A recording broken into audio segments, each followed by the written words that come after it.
Hello, this is Ethica America, where we check in to see how America is doing, and they're just not doing great. What? Not, Why? not. Why? What is going on with America? I hate it. We are your hosts, Aaron and And I'm Ryan. oh man, Uh, what is going on? Like every time I open the news, it's just awful. But well, it's not been great lately. it's just like why? Why are we just all right? But anyway, so Ryan. Yeah, I recently had an interaction with someone, and they assumed I was a Christian, which is fine. I mean, you whatever. don't get to tell people about our personal conversations, you son of a bitch. but their reasoning to justify this assumption that I was a Christian was because I was nice. But Oh, I was also at work, and I'm supposed to be nice. But that's just a weird assumption for someone to make based off just being nice, right? yeah. Yeah, I mean, I lots of mean, people are nice, and you can be nice with any religion and any background or anything. You could just be a nice person. And that got yeah. me thinking about something. It got me thinking Mhm. about the creation of the universe and whether or not it was natural or supernatural.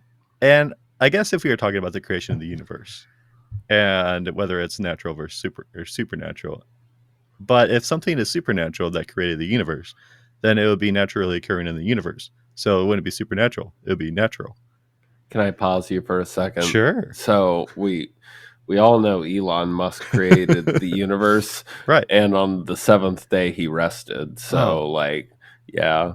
But you But can continue but now that that's my just sarcastic jab is out of the way. but that's also part of my thing. Well, Yeah. it's I mean kinda. Um Not specifically Elon Musk, I yeah. hope. Well, that got me thinking into Occam's razor. So do you know what Yeah. Occam's razor is? All right. And Yeah, that the just simplest solution is yeah, typically the right solution. exactly. And it's just given multiple possible explanations or hypotheses. The simplest one is usually the best.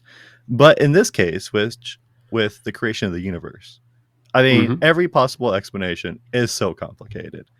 I mean, when you think about whether a god created the universe, that just leads to so many things. So let's say we did find out that there is a god and they created the universe. That leads to so many things of like, all right, well, why did God do that? What was before God and blah blah blah blah blah.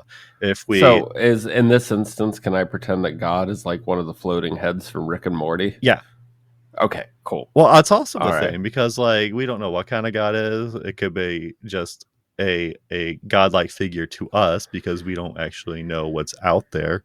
Right. Um, It could be like a demigod, so to speak, and yeah, that they could have some sort of hierarchy above them, or similar to like the Greek or Roman pantheons, or even the Norse pantheons for that matter. yeah, or it could just be like an alien civilization that we just haven't occurred that just have more abilities than we do or more senses and they can do more stuff than us. It could be just something like that. Um, it also, but I mean, the other explanation is just like, it just happened naturally because of particles and things like that. But like, one of the more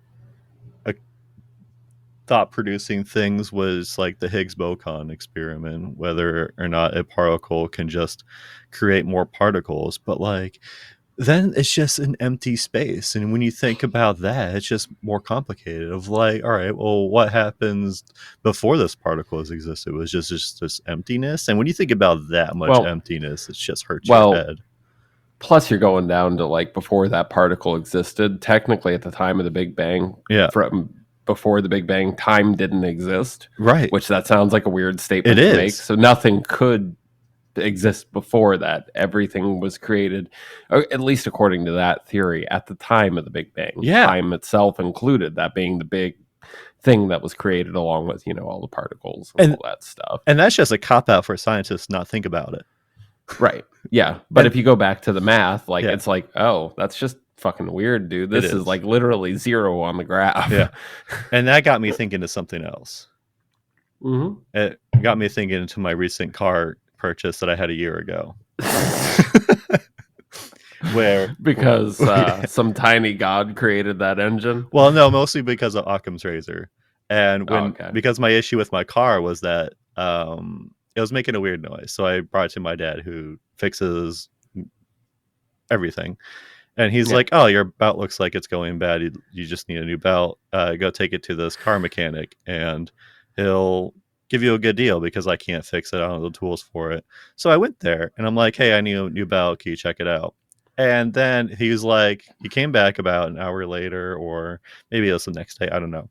But he's like, oh my gosh, it's actually not the belt. It's your oil pan and your exhaust has a hole in it, and it's going to cost $4,000. And I'm like, oh man, Occam's razor. What are you doing? Yeah. The simple thing would have been just the belt causing the issue, not like my car exploding with exhaust holes and my oil pan. Well, and not to like being a mechanic in general, especially if you own a small shop, like that's a rough profession right there. So because like you take your car in to get it fixed, but there's a multitude of reasons that your car could be broken in the first place, and a lot of people neglect them from the get-go. Like so like you have to be right and all encompassing the first time around. Otherwise, you start to lose trust in the customer. So, as an example, right? Let's say that you have brought your car in because the alternator was going bad. That's your diagnosis on it right now. Your alternator is responsible for charging your car battery. It's responsible for, well, it's mostly responsible for providing power to your car while it's running, right? Technically, it charges the battery and the battery's responsible, but still, you could. Anyhow, we'll digress from that for a minute. But anyhow, so you bring your car in, the mechanic's like, okay, it's just the alternator. I'll change out the alternator. But as soon as he changes out the alternator, he realizes that your battery's bad. Now he's coming back to you and he's like, okay, so I got some bad news. You need a battery too. Like, we thought it was fine, but no, it's not fine. So he changes the battery. Yeah. And then at that point, like, your car still isn't charging right, and he looks down in this small little crevice in the back of your engine where like your battery cable is routed for some specific reason, right? Because it's convenient. And you realize that, I mean, they do it all over the place, but either way, in this instance, we're just going to say it's back there, and he realizes that a mouse chewed through not a connector, but through the actual wire itself back there. And now he has to come back to you a third time. During each of those times that he had to come back to you, he had to say, I was wrong. It's not just this. I was wrong. That's just this. Yeah. Or, it's not just this. And each time you lose a little bit of trust in him, because it's like, are you nickel and diming me at this point? Because at first you said this was $200. Now it's a $600 bill. You know what I'm saying? And I'm just throwing out numbers the numbers don't really matter here. They're just arbitrary for the sake of an argument. But yeah. Well, my mechanic that looked at my car didn't even mention the belt. Yeah. So I bought a new car. Yeah. I mean, it was just a throwaway car anyway, right? It was just my Nissan Juke Ford F-150 Maxima. Yeah. TM. I like that car. Yeah. Yeah. Do you remember your first car? Yeah. It was a 1989 Chevy Camaro. It was metal flake purple. Did you buy it from a dealership? No. Oh, I bought my first car from a dealership. Yeah. Well, my this kind of dates me. My dad heard about it on like one of those sort of like radio stations that you call in and you put an ad up sort of thing, but it was free at the time, and it's kind of like a service board, but just on the radio, or service bulletin, or bulletin board, but on the radio sort of thing, right? And like I got really lucky with that car. Like, it was in really good shape. The guy thought that there was something wrong with it, like really wrong with it, right? And like, we looked, the floor pans were all rotted out, but my dad and I worked a couple months that summer to brazen new floor pans, right? So we already knew about that. But as soon as you would floor it, the car would make this terrible thumping noises, right? Like, just these absolute terrible thumping noises. And I asked my dad, I'm like, is that normal? And he's like, it's just a transmission mount. Like, we got this. And so we come back and the guy's like, oh, did you get on it? And he's some redneck. Like, if you could picture the stereotypical redneck with a mullet, wearing the wife beater tank top, smoking a Marlboro Red right on his front porch. I just pictured you with a mullet. Yeah, that's pretty much what I'm getting at. Except I have a modicum of common sense. But either way, like, he's like, oh, did you get on it? And my dad's like, yeah, we did. And it made a noise. And I'm not I'm not sure what it is. I'd be willing to risk it for like $600. And the guy was kind of like taken back, right? And he's like, fine, but I'm taking the stereo out of it, right? Yeah. He needed the money real quick, right? Mm-hmm. He didn't know anything about cars to be able to fix it. We fixed it for, I mean, I think the sheet metal cost $100, right? I mean, granted, there was a lot of time involved with that, with replacing the floor pans, but the transmission mount was like a 20-minute fix, right? Mm-hmm. And it costs maybe $50, Oh maybe, wow! right? The guy took a stereo out, So you swindled some him, bitch. Yeah, but like, yeah, just we like ended car up. dealerships swindle us. Have you ever bought a new Well, car? no, but I'm really debating on it. I've never So, I never thought you'd buy a new car because you are like that marble but red smoking mullet redneck that will I buy a mean, car for $300 and fix it. yeah. Well, I mean, hence why, like, I mean, but our listeners don't know. I've already rebuilt 2 Audis in my life. Both of the time they've gotten rear-ended by somebody or sideswiped by somebody, and And you have to yeah, repair a transmission when you get rear-ended. nah, not in that instance. Oh, But I was a little okay. bit salty because the body work's really where the money's at, and like, Oh, I'm not a great body work mechanic, so mm, um, yeah, so I was a little bit salty about that both times because the insurance didn't. Well, the first time the insurance paid for the rest of the payment on the car, mm-hmm. and that was fine. I guess I had a truck at the time that I kind of liked that I wanted to start driving, right? Was it your Ford But F-150? it was, I and that thing remember was that. riddled with problems. Yeah, but I loved that truck, man. Like when I was driving it, like you were up so high, right? Like stick shift, so nobody else really knew how to drive it. It's just the thing was impractical for driving 50, 60 miles one way to work. So like thing got like 15 miles to the gallon, so I had to get rid of it eventually. Yeah, you're basically So just working to drive. pretty much. Well, no, I had 2 jobs at the time, which totally an American thing to do. It So is. yeah. That's just So that's just how that's just how America works, and that's just makes yeah. what makes it ethical. Yeah. Yeah.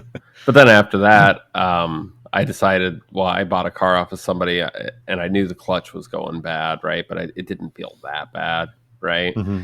And I bought it off of her for like $500. It's a Hyundai Accent. It was a piece of shit. Don't get me wrong. And she never changed the timing chain on it, and I found that one out the hard way, even though she said she did. So, but I got that taken care of. But then I bought another Audi after that for like, $800 or something like that. Blown head gasket, rebuilt the whole engine again, just to get rear-ended by some asshole who's like, no, it wasn't my fault, even though he rear-ended me, and his insurance is like, well, we have differing stories of what happened, so therefore, I'm like, he rear-ended me. He rear-ended on the highway. He rear-ended me. So like, let's go over what all these different fucking stories could be like. And I didn't end up getting anything out of that. Oh And then wow. eventually, yeah, something else broke, and I was like, I can't fix the body work on this because I'm just. I mean, I could have, but it would have taken me a long time. Audi sheet metal is super thin, so you Mm-hmm. tend to blow holes through it. Oh So it's like I would have had to have cut out a whole new quarter panel, welded a whole new one in, and it just wasn't worth it. yeah. So When plus, like other things got a little bit janky, and it's just yeah so. Then I ended up with this beater out here, and I prefer to drive beaters because nobody can take away anything when you drive a beater. Nobody is going to fuck up your day after you put $2,000 into a car. yeah. Uh, My first car was a Gold Station wagon that I bought from like a used car dealership, oh and man, I liked that car. And then it got an oil leak, so and then I didn't want to fix it. And my dad didn't really want to fix it, so we were just putting in oil every week to kind of just make it last as long as possible. And then I finally blew the head gasket. And then my next car, I at the time I was working at a cafe making like $400 a month, and I went oh to a man. dealership because I really wanted a Nissan Cube because for whatever Mm-hmm. reason I actually still love my Nissan Cube. I miss it, but it's just awful to drive in the winter. Yeah, But I get man, you. I love that thing, and I went to a dealership and I'm like, I want to buy a Nissan Cube, and I make $400 a month, and they're like, well, we'll see what we can do. And I actually ended up being able to get a lease somehow. It was in Yeah, that doesn't seem right at all. it was in 2010, so it was just after the market crisis with the houses, and also it kind of dealt with a little bit of cars also. But Uh-huh. but they're like, yep, here you go. You make $400 a month. Here's your Nissan Cube, brand new. It has 11 miles on it. Your monthly payment is $215, and I'm like, great. So I had that, Man. and then after my lease was up, I traded it in, got a used Hyundai Elantra, which I hated, sold that, and got my Nissan Juke, and then I drove that for 7 years, I think. Yeah. Maybe a little bit less, but I actually ended up buying that lease out and was Yeah. making payments on it.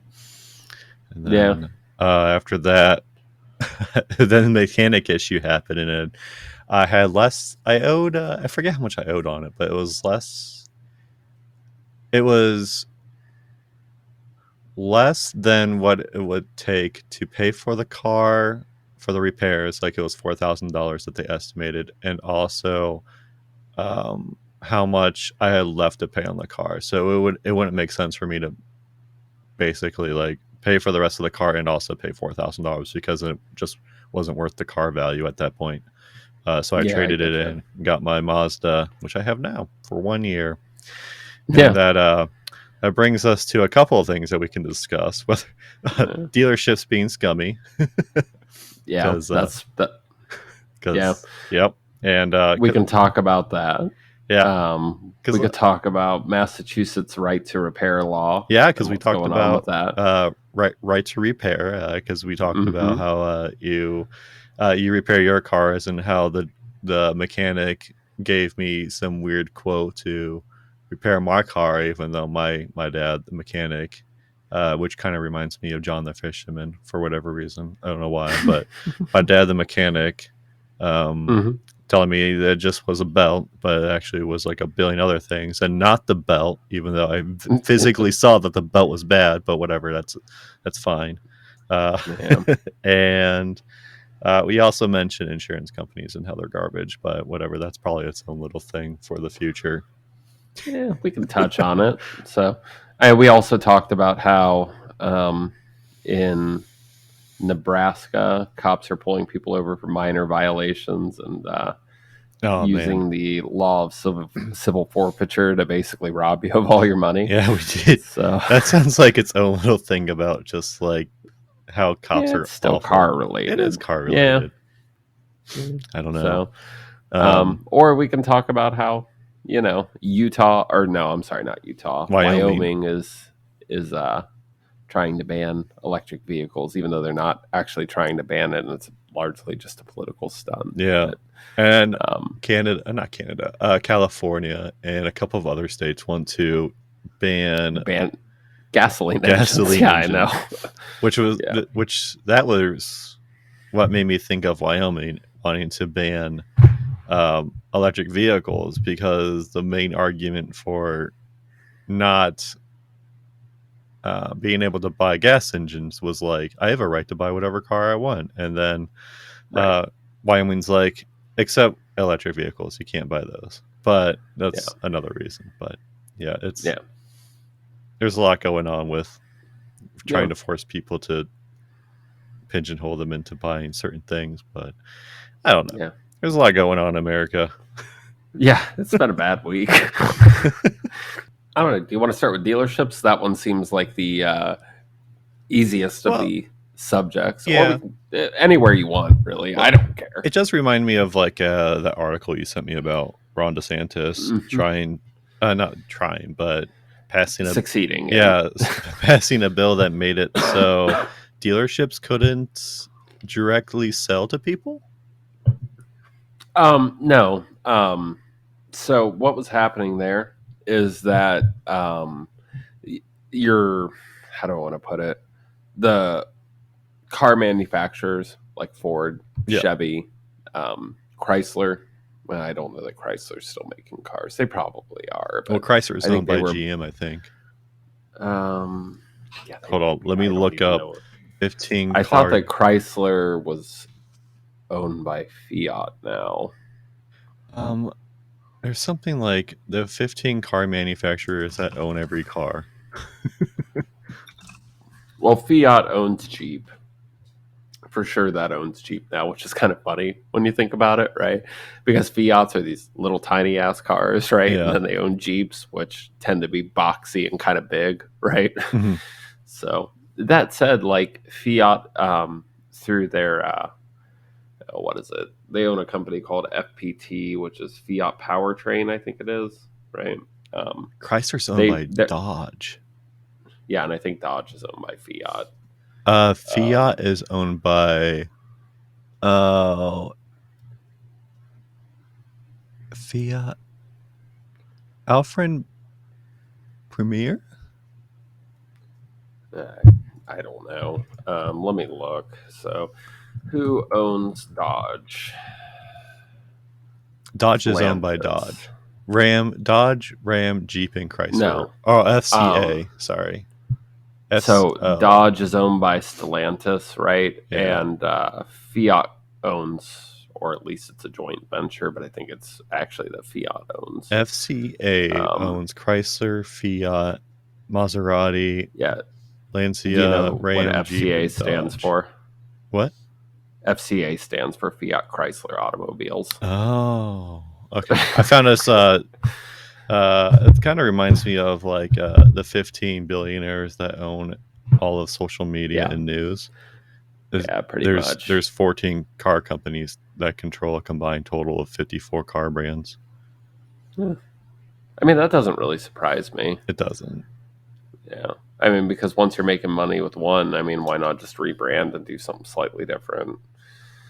So everybody needs a car. Do they? I wonder if they make. I don't know. So Do a link. probably. There you go. Maybe not in New York City. Oh yeah, I know a lot of people just don't own cars in New York City because they just take the subway. In Chicago, I know a couple people that live in Chicago that just took the tram or the buses everywhere, and they only needed a car to get out of Chicago into, like, I don't know, to go travel out of state, basically. Yeah. This is a really good infographic that you showed me. Oh wow, Ford only owns the Lincoln Motor Company and Ford. Yeah. You know, I'm kind of proud of Ford for only owning a little bit. I thought Like they owned two? Shelby, actually. Well, I mean, I thought Shelby was just a type of Ford. Oh yeah, I don't know. Well, back when I watched the movie Ford vs. Shelby, which is actually a pretty good movie. Oh, they probably bought Ford up, versus really. Ferrari, maybe. It's called Ford versus Ferrari. I think it was Ford versus Ferrari, but I think they teamed up with. Yeah, I don't remember how the movie goes, but it was a good movie. It's about racing. yeah, I gotcha. God, yeah. I always forget that like Volkswagen owns like so many different subsidiaries. It's stupid. Yeah. So like I knew they owned, or at least were in somewhat control of Lamborghini, right? Mm-hmm. But like I also knew Porsche, but I always forget about Bentley and Bugatti. In general. Well, yeah, I never remember Bugatti, to be fair, though. And like Skoda and Seat, they're not popular over here at all. They're kind of popular in like Spain. Yeah. But yeah, and then they own Audi, obviously, and Volkswagen. But like you want to talk about, so after World War II, we wanted to establish somewhat of a foothold and try to Americanize Germany, right? So we did what America does best, which is, create assembly lines for mass production. Yeah, pretty much, and spread the good word of capitalism. But one of the big things that we did was we didn't create Volkswagen, but we really kind of helped to shape how it operated. And now you can just see it's a fucking giant. So I don't know if we did anything for I don't know if we did anything for BMW or not. Too bad that the only affordable Volkswagen is just Volkswagen. The Seats and Skodas are pretty affordable, but they're also a lot smaller. Yeah. So I know Lamborghini, Porsche, Bugatti, Audi, Bentley. I think Bentley is more of like a Bentley It's reminds like me of like a Mercedes type. yeah, it's kind of their luxury lineup in that respect. Yeah. Bentley actually creates a lot of the manuals for Audis, Oh, believe it or not. It's kind of weird, but yeah, they do a really good job in some of their manuals of describing how to tear things down or build things up. I didn't know It's actually kind of BMW owned Rolls Royce. yeah. So unfortunately, they also own Mini because I love Mini, Hmm. right? But I hate BMW. And if you buy a Mini Cooper that doesn't have a manual transmission, you're going to be suffering from transmission problems, and nobody's going to know how to fix it, and you'll just have to buy a new transmission. Or you can get an electric Mini. Well, that would actually be kind of fun. That I would be all for. Yeah. So, I actually which was looking into electric minis and also the electric Volkswagen bus because having a Volkswagen electric bus is like the definition of hippie. hashtag bitchin'. Man, I can't Oh can't wait man. to own my electric Volkswagen bus. I mean, eventually. I mean, but let's think about electric vehicles a little bit, though. I mean, I guess since we're talking about electric vehicles, we can just segue into that Oh one yeah, we first, could. right? That was another thing that Uh, we wanted to talk about. yeah, yeah. So, like, what do you know about Wyoming as far as like why they want to ban electric Well, vehicles? I know they did talk about how they wanted to keep the oil industry alive. I did read something that the person just directly said that. Like, we want to keep the oil Hmm. companies alive. There's a lot of Well, oil. and the weird thing is that they also mentioned like that they wanted to keep the natural gas industry alive, and it's like those things aren't exactly the same. You're just talking about the same industry. I mean, yeah, like Caterpillar forklifts. I Mhm. mean, they, those run off natural gas, but Yeah. or Mitsubishi or whatever. But like, Standby and generators, natural gas. yeah, I could see that.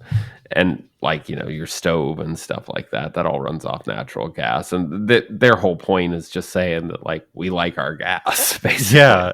And there was Whether actually that's gasoline or natural gas. yeah, and there was another bill that recently was like um the right to your gas stove or something like that, where they're trying to ban electric stoves or not electric stoves, gas They're stoves. trying to ban gas stoves. Yeah, Yeah. and I've been watching that because I just bought a brand new gas stove like a yeah, year and a half ago.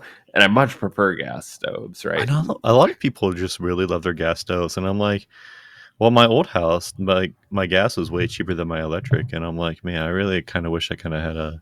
Well, I didn't cook, but there's always just like so many positives to having a gas stove, and I'm like, man, Right. I'm all for like making America go into the right direction and try and like improve our electric grid and do more electric and gain away from natural gas and oil and all that and trying to like do more renewable energy. But I'm also like, man, electric stoves, that's where you want to like fight it.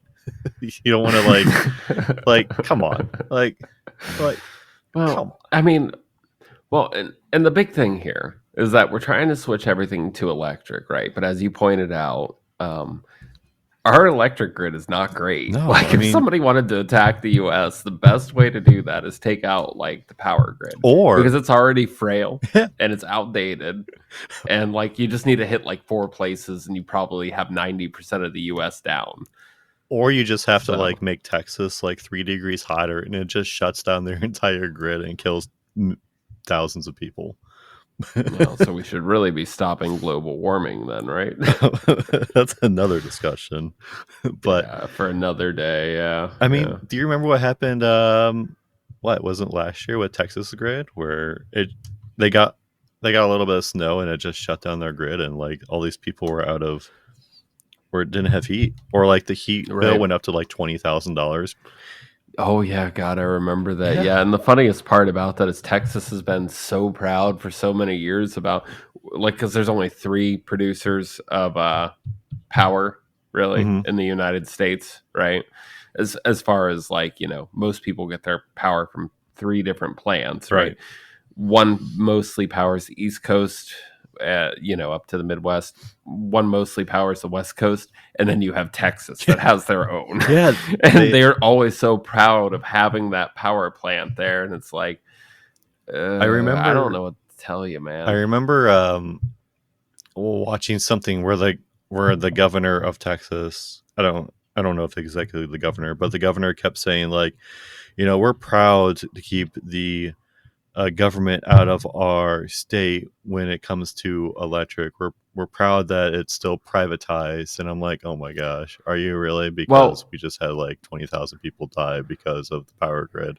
So maybe just speak for yourself. Well, and he's talking about that, right? And maybe that's something that he said, but he's not really thinking about it, because then shortly after that, everybody was bitching down there because the price went up too high. And it's like, you don't get to have it both ways. You don't get to both have a free market, but with regulation on that sort of thing. You know what I'm saying? Right. You voted for the free market. They kept their costs down because the red tape wasn't involved. And then, just like every other corporation in America, they decided to go for a money grab right around COVID times. Like, you don't get to have it both ways, where it's better, but now all of a sudden it's not better. Yeah. Like, pick a side. Stay on it, Texas. Well, they're going to just pick the money side, which is the third option, which is, according to Occam's Razor, just says that it's the easiest one because money's great. Yeah, money. It solves all problems, right? Yeah. So Wyoming, right? Like, they're back to this, right? Like, it's so they set up this big thing and had all these press conferences and stuff saying that, oh, hey, well, we don't want electric vehicles in our state and yada yada yada, right? But then, like, if you actually look at the document itself, it's not an outright ban on electric vehicles, right? It's just like, and after we're done voting on this, what's going to happen is we're going to have to go to the federal government and ask if this is okay. Yeah. So it's like, you made a big stink about it, but literally in your document, it's like, we still can't supersede federal laws. Yeah, exactly. It's like, which was surprising, what's wrong with you? Because Ron DeSantis, like, making that law a thing, doesn't that kind of supersede the Supreme Court? I mean, we can go back to that here in a minute. We're just kind of jumping all over the place, but we can just pick something. I know. Well, I was going to go back to Wyoming and finish that off real quick, just so that way we were somewhat concentrated. I guess knock one off the list. Perfect. So another reason that they were saying about in regards to why they didn't really want electric vehicle sales in Wyoming, right? They're making a big stink about it. Like, have you ever driven in Wyoming before? No, that's way far away. I don't even know where Wyoming is. I'm gonna Google it. It's over by Utah. US map. I don't even know where Utah is. You always think I'm in Minnesota. Right next to Nevada and what? You always think I'm in Minnesota, so I do. Yeah, I have a better knowledge of the Southwest, but the Northeast, like, you got this, homeboy.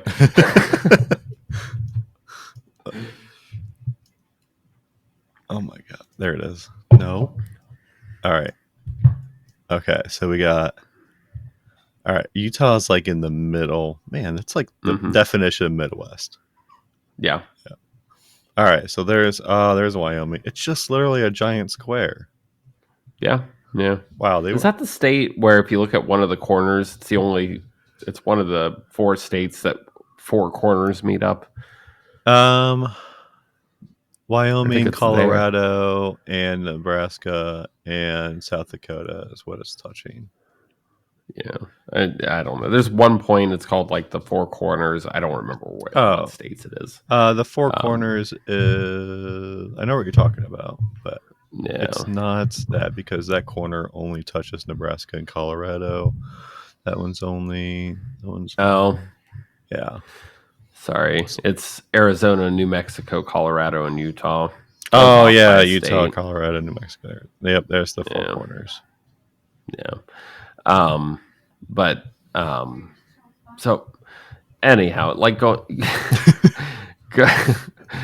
back to this, I've driven through Wyoming. I had to drive from Portland all the way, back east.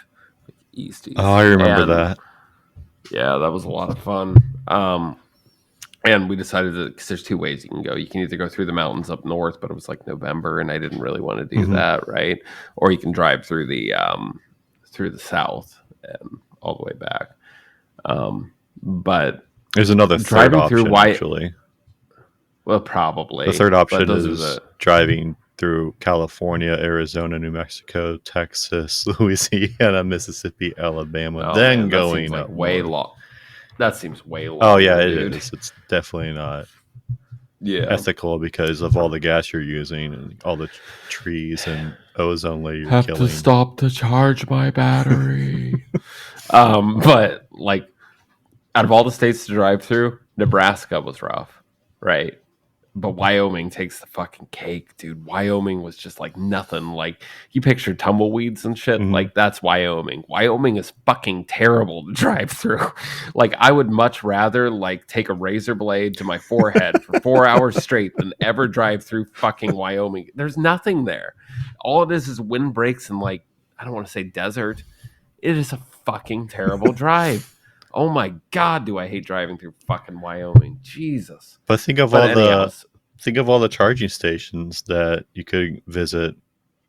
well, that's the thing. Like, there's no place to fucking stop. And then when you finally do, if they have a charging station, great. Like, one of their biggest complaints is there might not be anywhere to really charge, and that makes it impractical. And they're absolutely right. There is nothing in Wyoming. It has the lowest population of any state. And anytime that you stop at a gas station, you get looked at like, you ain't from around these parts. And it's like, it is a terrible experience driving through Wyoming. Also, all of our listeners from Wyoming, why do you live there? It is fucking terrible out there. They like it because it's private. Well, I mean, I like being in the middle of the middle of nowhere. Don't get me wrong. I grew up in the backwoods, but like, this is something else. This is like nowhere, but like nothing. It's just vast. If I could imagine what it would be like to live in a vacuum, I would picture Wyoming. So anyhow, so like these long stretches that they're talking about in their announcement, I mean, they're not wrong. Like that would be a huge concern of mine if I lived in Wyoming, which I never would, Yeah, but like it's you get what I'm saying. I do. Like, I yeah, I did think about buying a electric Mini Cooper at one point, and then I had a baby, and then I'm like, oh crap, I need a bigger vehicle, and electric Mini is probably not very super practical. But when I did, I was immediately thinking about traveling from Wisconsin to Ohio because I live in right. Wisconsin. So it's Yeah. a 9 hour drive, and you have to stop at least probably twice to charge it up, and how long that would Right. take and how long it would add on to my drive. But I mean, that was a concern. Right. Right. Well, and like But there's the also other thing charging is stations at every turnpike exit on my way to Ohio. So right. charging it would not be an issue at all. Right. Yeah. But I if you're mean, going because through Wyoming, that's entirely different. And also Wyoming, by the way, because they have a lower population, they have fewer people to gather taxes from. oh So, yeah, like, as far as like expenditures go, one of their other complaints was that they don't have the money to be throwing into this, hmm and they're probably absolutely right. yeah, Like, you know what I'm saying? Like, that's a lot of money to throw in charging stations like that, especially when you got to accommodate for chargers like Ford. And though Ford, everybody it seems like is starting to switch to the Tesla model, it is. right? Tesla's making bank now because the government's just paying Tesla to install these EV stations at all Pretty these much. places, which Yeah. I feel like, which is weird because the government collects taxes, well, supposedly collects taxes from Tesla to build EV stations. The government should just be making these EV stations for free. Right. Yeah. And they should be like, this is the charger you got to use. Sorry, Yeah, guys. Like, and I mean, it's probably going to be the Tesla charger because I think Tesla's sold more electric vehicles than any other manufacturer. yeah. But But this also kind of still, it's makes me think of like the right to repair bill with Apple using the Lightning charger, but everyone wants to use the USB C. But now you have like a specialty thing that you need to use, and no one wants you to fix your own phone. right. You have to take it to somewhere. But It just reminds me of Right. this like stupid outlet that everyone has to have, but you need to now have a specialty outlet. So maybe they'll just like make a converter from like Right. Right. Lightning to USB, just like Tesla thing to Ford or whatever. But I think Ford. everyone's using the Yeah. same Yeah. one. That was a big. I think it's just gonna be Yeah. Well, universal. Ford tried to come out with their own, and then when they realized how that wasn't going to get widespread adaptation, Hmm. they were like, "Okay, we'll just give you guys a converter Yeah, to plug it into a Tesla charging station," which that makes sense. Like everybody was trying to do this proprietary thing, and I don't know what the fuck Ford was thinking in that respect, because it's like that's going to obviously be a big um, inhibiting factor for people trying to buy a Ford. You know, you want to make like all the Sheets locations around where I live, right. they've all got EV chargers. Yeah, mine Like, does too. yeah, Sheets is great. Actually, wait, let me think about it. So we don't have Sheets in Wisconsin. We Hmm. have a thing called Quick Trip, and we do not have any. Oh yeah, we do. We have, I think, two UV chargers at some of the locations. I don't remember all of them though. Yeah, I But mean, chances are you don't need a lot of them. yeah, You know what I'm saying? was Like, you just need enough.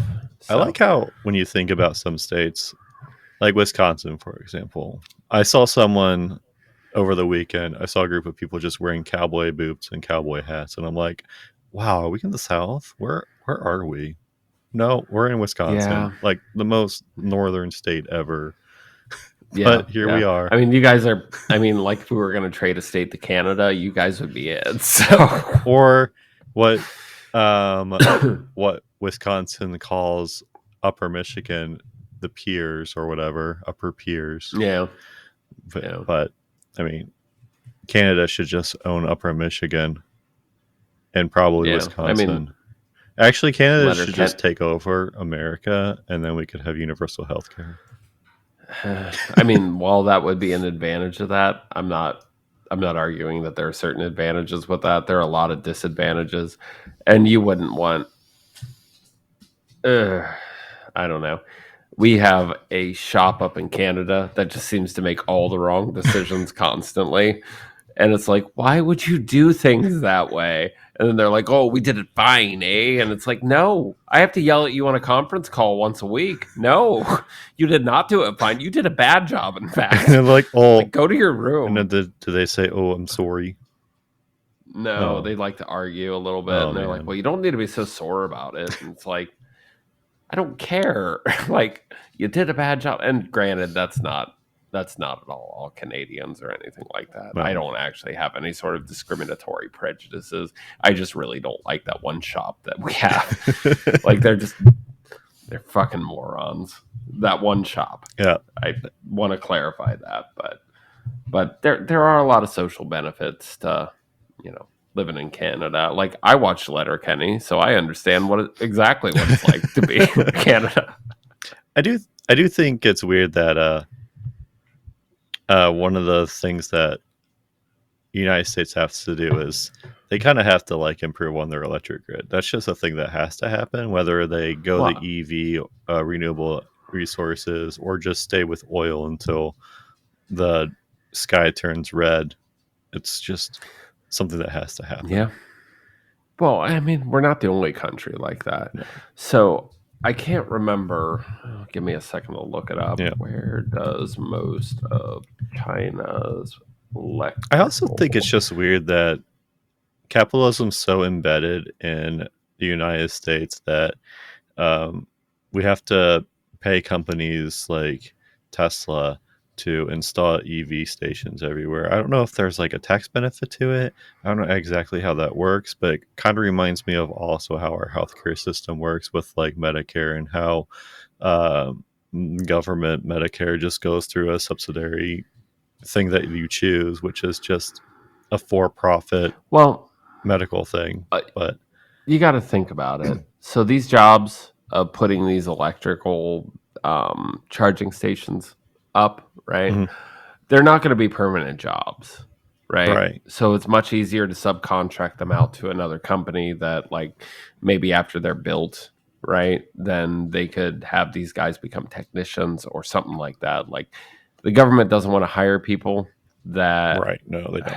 unnecessarily, if that makes sense. And I'm sure and give them all those government benefits, and then like boot them out 6 months later because the job isn't needed. Yeah. In that instance, it's just easier to subcontract because the need for the job might be a year, right? And these guys might be traveling constantly and putting up expense reports for the finest hotels and the best powdered eggs. And that's what America is built off of, is subcontracting, so they don't have to be real employees to pay them long term. Yeah, I'll agree with that. Yeah. So the dam I was thinking about, one of China's larger hydroelectric dams, that it powers like a ton of China. I think it's got a 22.5 gigawatt capacity, but it's called the Three Gorges Dam. So, but huge. Like, you were to take that out in China, China would be hurting, right? And I'm not advocating for that. I'm just saying that our electrical grid in like the entire world, like Australia has these batteries that I think Elon Musk put over there, Tesla put over there, but they were having like blackouts and stuff like that. So they installed like this massive battery substation, right? To kind of like smooth things out.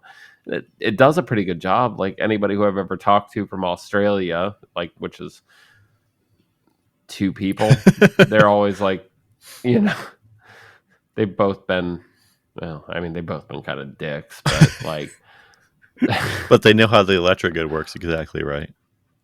No, they didn't. But they were pretty favorable about that and said it worked better after that. Oh, okay. Yeah.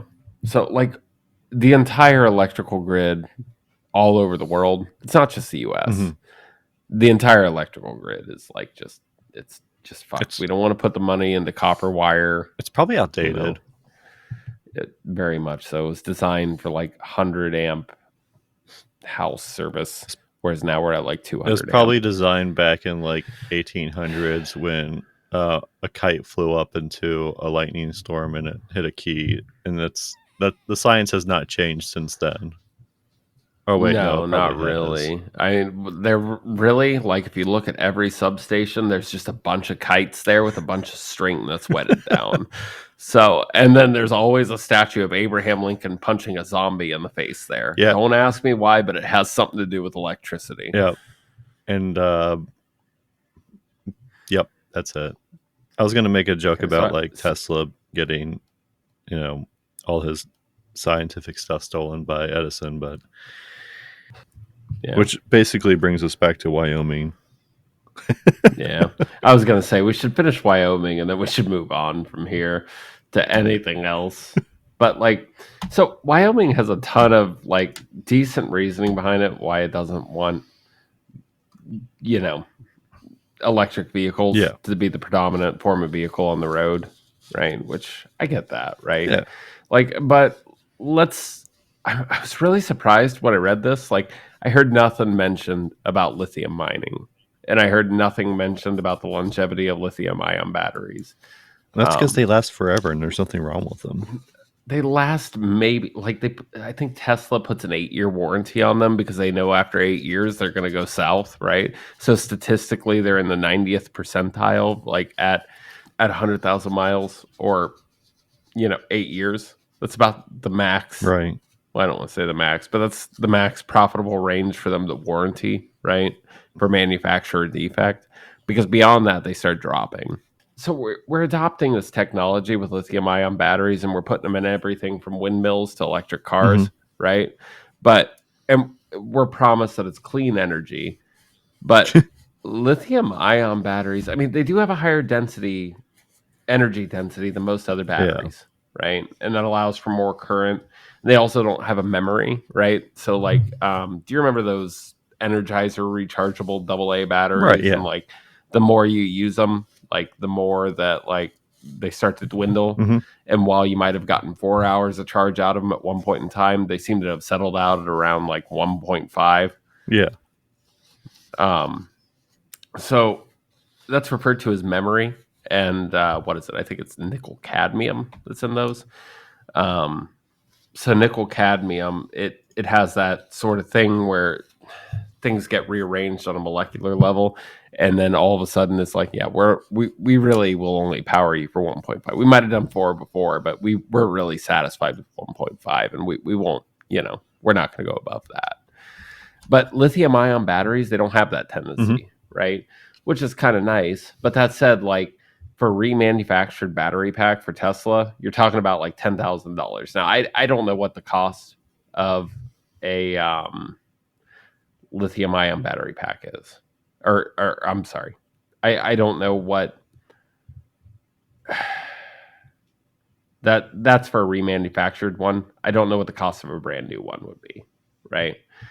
But Probably like 10,000. I don't know what the cost of for a brand new one. Probably. No, remanufactured. Well, remanufactured it costs 10,000, so I assume like probably 15 for a brand new one, right? But what's the cost of a brand new Tesla though? I think they're like what 30, 35 now for like the basic model.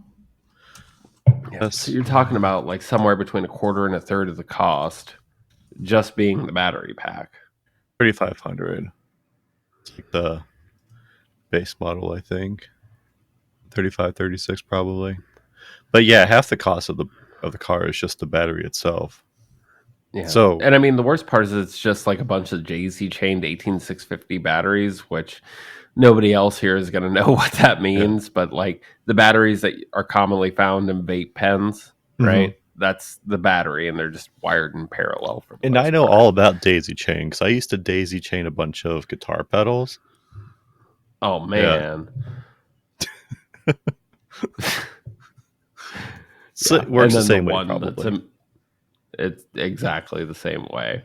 So, except that's usually in series as opposed to in parallel. Oh, yeah. Yeah. So, but you had the right idea, Sport. Good job. So like we're also, if a battery is like 15,000 and a new car is 36, and we know the most of the car is 35, that means like $20,000 is just the car itself. Pretty much. So the car is only worth $20,000. Well, so when the first Toyota Priuses were out on the scene, right? A lot of guys, they would end up getting rid of them, and they'd sell them for what they would call a song, right? Like $8,000, because after the loan term was up, like, you know, they look like nice cars, and they're like, oh, it has a small problem. But the problem was the battery pack, and the battery cost $10,000. It's like, that's not a small problem. No. Like, that's double what I'm paying for it, sort of problem. And like people would get pissed because they would end up like, you know, they'd buy this car and then all of a sudden they'd find out it's a battery pack and they'd be like, you screwed me. And they're probably right. Like, I mean, car dealerships did this all the time. So like, and I traded in my money Juke to a car dealership knowing that it has $4,000 worth of repairs for it, but they're going to auction it off anyway. So whoever's buying my old Juke, you have $4,000 worth of repair costs to do. Yeah, and my apologies on that, bad. But this is capitalism. Yeah. And we all know that capitalism is very ethical. Yeah, there's nothing wrong with this system, which is certainly why we don't have to protect ourselves, right? It's definitely not the whole reason why we wanted to start a podcast, was just to complain about capitalism. Right, yeah, and about the social atrocities that we've decided to commit generation after generation after generation. And it all started with Utah and their wanting to ban something. Damn it, it's Wyoming. I keep telling you it's Wyoming. So one more thing, right? And then well, actually two more things. And then we can just jump subjects. But so windmills also use this, these lithium ion batteries that are daisy chain like that, right? And about every 4 to 5 years they have to change those out. Now, a traditional windmill costs like $4 million, right? Nice. But it must be made every 4 to 5 years. It must be made of like really nice wood with like, because I always pictured these windmills that are like from the 1700 or something that are made of wood that are meant to like, they're meant to grind like flour down or something like that using wind energy. Yeah, that's what I picture. So they're just made of like really nice wood, and that's why they're $4 million. There's also like an Energizer Bunny just charging a battery also. That is not how windmills work anymore. Oh no. Yeah. No, basically you have a rotor and a stator. The windmill is turning, right? And it's going to turn at a different speed, and then basically that energy that it's converting to electrical energy has to go somewhere to be stored, right? So it goes to these battery Right. packs, right?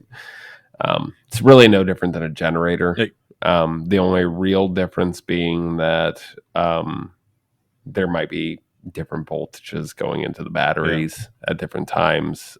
They have inverters and all that sort of thing set up to handle the fact that it's not running at like 1800 or 3600 or 900 RPMs. It reminds me how like steam engines operate, where it just like pushes something that goes up and down that kind of just produces energy and charges a battery. It literally just revolves. Yeah. So instead of it's going up and down, if you it just goes in a circle.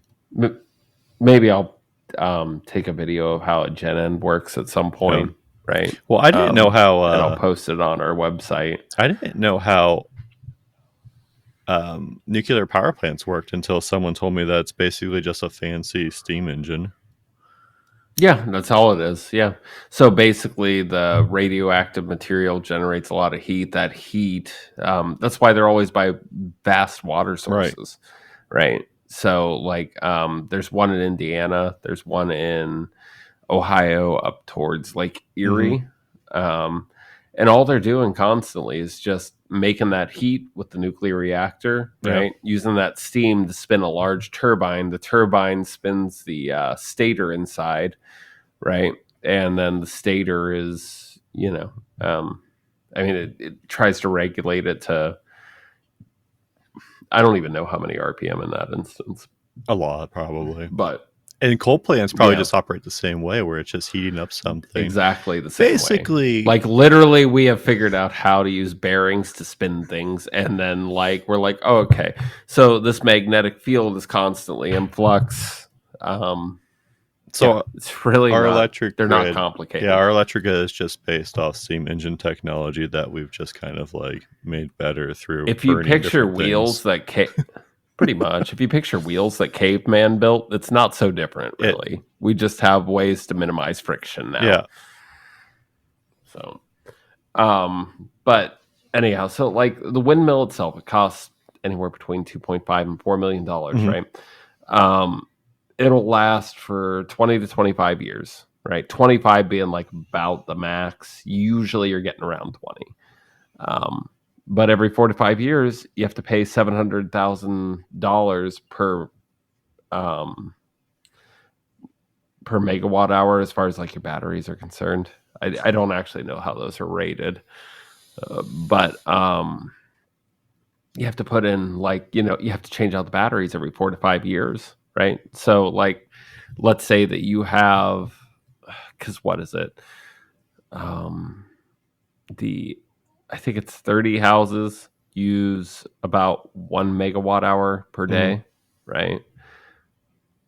And like these battery banks, they're only meant to hold like 2.5 to 4 megawatt hours, right? Okay.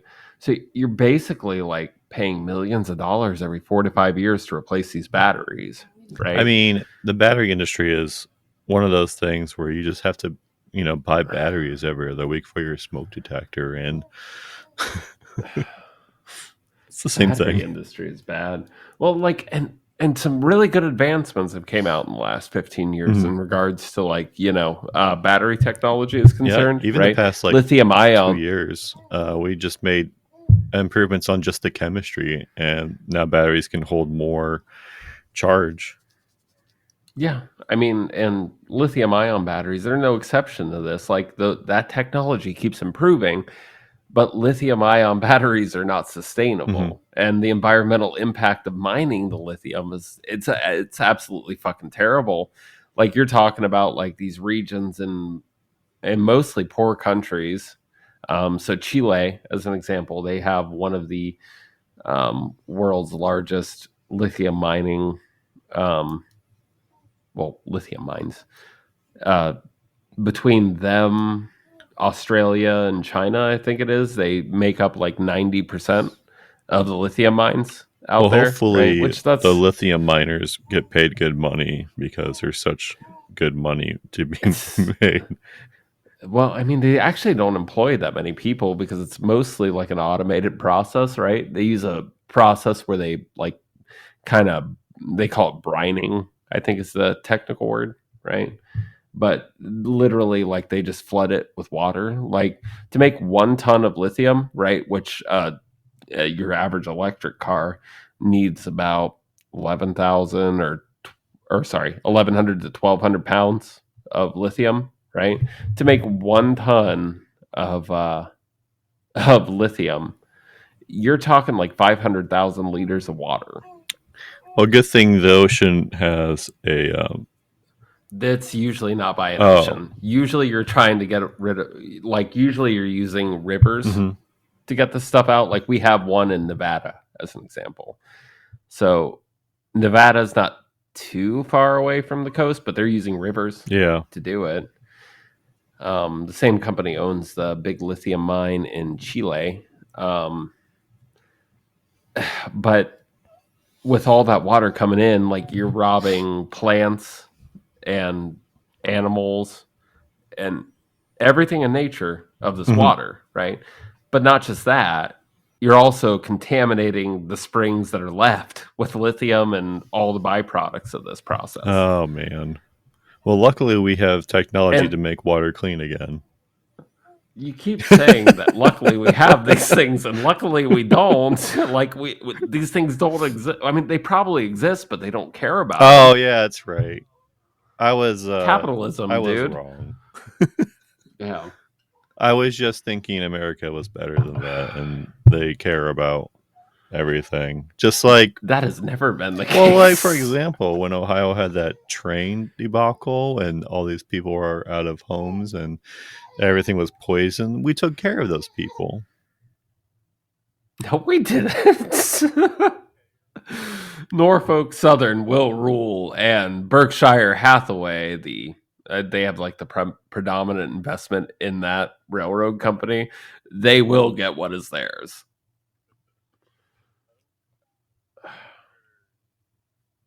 God, who is that? Oh, nothing did. That's his name. Damn it. Yeah, I just couldn't remember, and I'm like, fuck, I forget his name. But either way, yeah. And by the way, one of the richest people in America, and also one of the predominant owners of the news. So, yeah, I know. If you want to give it 5, we can give it 5.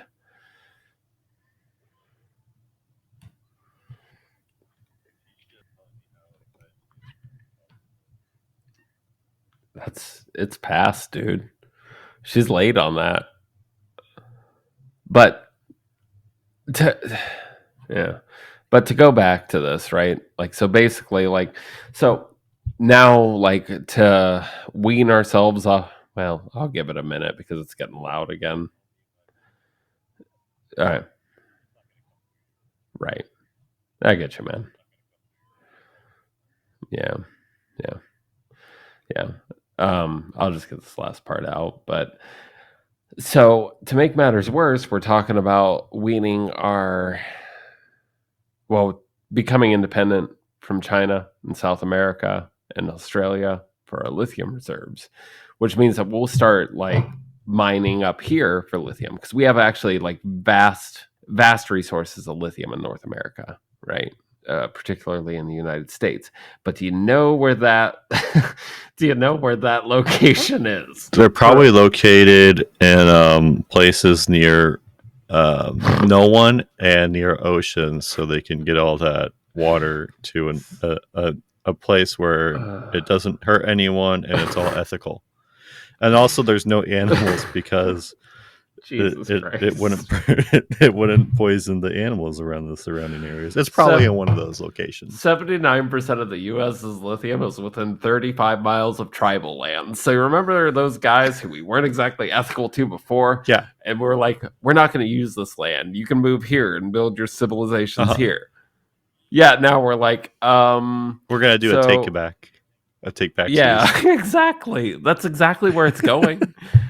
And it's like, dude, like, no. Like, Well, we will give them a bunch of money to kind of make up for it, though. Probably Jesus not. Christ. Like, yeah, the more I looked into this, the more I was just astounded by it. Because I'm like, really, guys? Like, this is your fucking solution? Like, it's like, well, 80%. That's Well, near tribal land. And the people who are complaining about lithium mines up here right now, by the way, mhm, are people from those tribal I lands. believe it. And they're saying that it's causing respiratory issues, which it very well can. They're saying that it's contaminating streamways, that vegetation won't grow anymore, that, hunting isn't as good anymore. Yeah. And I mean, the same complaints are being found in Chile. So it's like, it's not good for the environment. No. It's not sustainable long term. Like, only 5% of lithium ion batteries, by the way, Mhm. like only 5% like are recycled. Even if you recycle them, only 5% are being recycled because they haven't figured out a good way to do it yet. Right. So like they're being recycled in labs, and that's the 5%. And so lithium's not great. Coal's not great. Windmills aren't Well, great because they use these batteries. we are coming out with different battery technologies, and we're working towards that every day, Yeah. right? Like the iron air batteries, Yeah. those actually seem like a pretty viable solution. The technology's just not there yet. Right. But my point of contention is, maybe even though the rest of the United States is like, we don't want gas, we don't want smog, blah, blah, blah. Okay, what's your solution? Right. Because the way that we're going about this is not sustainable. Nuclear. It's It's not. clean. Well, nuclear fusion, yeah, actually. Yeah, for the first time in like 20 minutes, you've been right. Yeah. Nuclear fusion, that is the solution. It is. But people are scared by that. It's because of Chernobyl and also propaganda. Well, yes, it's all those things. Nuclear fission, that's something to be afraid of, because then you have a situation like 3 Mile Island. Now, if nuclear fusion, I'm sorry, let me clarify. Yeah. If nuclear fusion were to fizzle out in the same way, Mhm. it just fizzles out and you just have to restart the process. Right. And we are actually getting there was a science experiment, I forget where they actually made They made the first few steps to actually making it happen. Yeah. Even if it was only for a few it seconds. was only for a few They seconds. used high power lasers. I think it was at Berkshire in California, if I remember right. I thought it was overseas. Well, there have been a lot of advancements in the past 2 years, and I might be thinking of a different experiment. And I'm sure that there have been people trying to replicate it because it was a big breakthrough. They figured out, I think the first big breakthrough was how to suspend an atom in plasma, right? Because they weren't able to do that before, but then they were finally able to do that. And that's when they decided to do this laser trial, which it didn't last long, but it proved that we were able to do it. Mm-hmm. I felt like it was like this year where they had a giant breakthrough with a fission reactor. Yeah, well, they probably did. It's just probably one of those things that I either read about and I'm like, okay, I'm going to wait for the technology to evolve or whatever. I don't keep up on nuclear fusion that often. I check back on it like once every couple of months. But I think it was California.